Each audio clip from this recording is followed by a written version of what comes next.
Joining us now on the Goldberg New and Abraham Law Firm Hotline, local people, local practice, local knowledge, goldberg-law.com, is J.P. Peterson.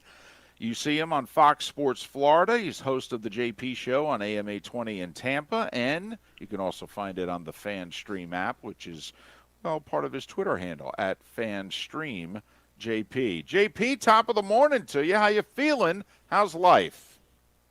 Oh, fantastic, guys. Apologize for yesterday. Still on a little bit of mountain time there, but I'm up and around, getting my Buccaneers tickets, getting in line on Ticketmaster. There's about 7,000 people in front of me.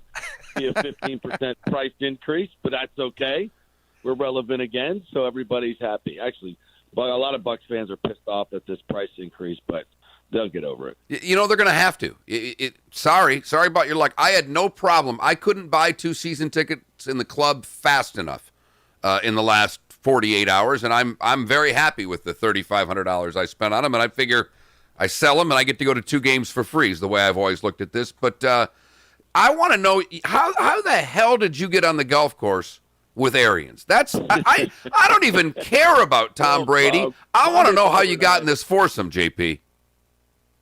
Well, Rondé Barber and I have been good friends for a long time. We used to do a show back in the early aughts, News Channel 8 here in Tampa, and when he first got into the league, and so it was. You should have seen Rondé as a young TV reporter or analyst. It was kind of fun, but with everything he does, he worked his ass off and got really, really good at it. And so we've remained friends for a long time. And you guys, you may or may not know this story, but Bruce Arians actually babysat Rondé and Tiki when they were young because he was roommates with his dad. So literally when he changed his diapers. So, yeah, he and BA are pretty close. So it may or may not be the reason why I broke a lot of these stories. So we'll just leave it at that. And I will tell you this, that they were in very early on Tom Brady, and it wasn't like it was pie in the sky. I mean, after they did the evaluations of Jameis Winston, it just became very clear that, okay, there should be some other options out there. And I'm not really telling you guys anything you didn't know, because everything that Bruce had told me, he pretty much said in public, what's behind door number 2. And I think a lot of people thought this was all some type of, negotiating tactic to drive Jameis's price down. And no, it was very real.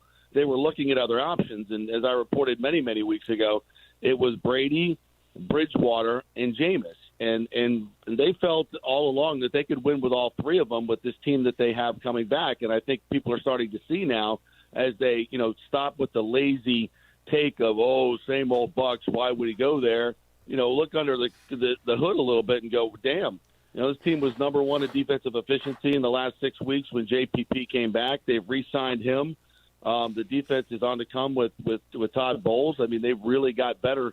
And, Jameis put them in so many holes that the overall numbers of points given up look bad. But when you look at their efficiency, they did a hell of a job last year handling all those turnovers. So you got a good defense, you got a hell of a lot of weapons, and a quarterback that, at 43 years old is not what he was, at 41 when he was winning a Super Bowl, but he's still plenty damn good enough. He's got good arm strength. That's a narrative that's been dispelled, hopefully.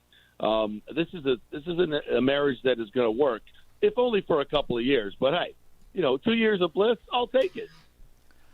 JP, did Arians think before they were able to get involved in the process, did he think, hey, we'll have a real shot at Brady? Or were they just hopeful? Because I always thought they were going to have a real shot. I mean, Mark and I have discussed this, obviously, like every other show for months. As far back as November, I actually thought Tampa was a very viable place. And once the season ended, I said I think he's going to go to Tampa. I saw Tampa as very viable.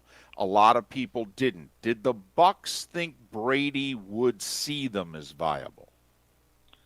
Well, I think they did, because they were very aggressive from the start. They never really thought that this was pie in the sky, because, Arians has dealt with Peyton Manning and Ben Roethlisberger and Andrew Luck and, some of these big names, and he has a relationship with Brady. If not, they're not good buddies, but obviously a professional relationship. And when you look, and you were absolutely right, if the lazy people were just saying, oh, he'd never go to Tampa Bay. But when you really looked at the situation, and you knew Brady would do this. I mean, this is a guy that calculates how many flakes he eats for breakfast, for God's sakes. So you know that he was going to do the dirty work and see which was really the best fit for him. And there was also this narrative, oh, well, he would never thrive in an Arians offense.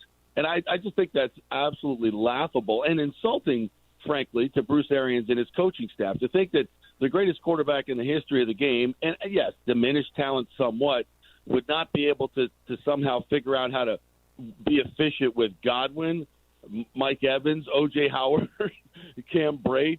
They're going to improve the running game, obviously. They got a 14th pick to take one of these great offensive tackles.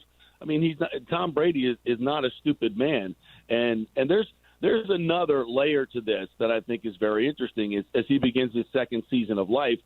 And this is no inside information or anything like that, but people are starting to connect the dots between, some very rich people in Bill Gates and Jeffrey Vinnick and Water Street downtown. I would guess that Brady would take a look at this very large compound that Derek Jeter has not been living in for the last 2 or 3 years on Davis Island here in Tampa, that is about 15 minutes from his new workplace. So there's a lot of interesting opportunity with the Super Bowl coming here, and all these buildings downtown in Water Street. This is what Vinnick wants to do. He wants to bring the world to Tampa Bay. All these other northeastern companies, by the way, where Vinnick used to live in Boston. And again, I'm not reporting anything. I'm just saying there's a lot of opportunity here for Tom outside of football for his second season of life to become an investor with a lot of big time names and big time money.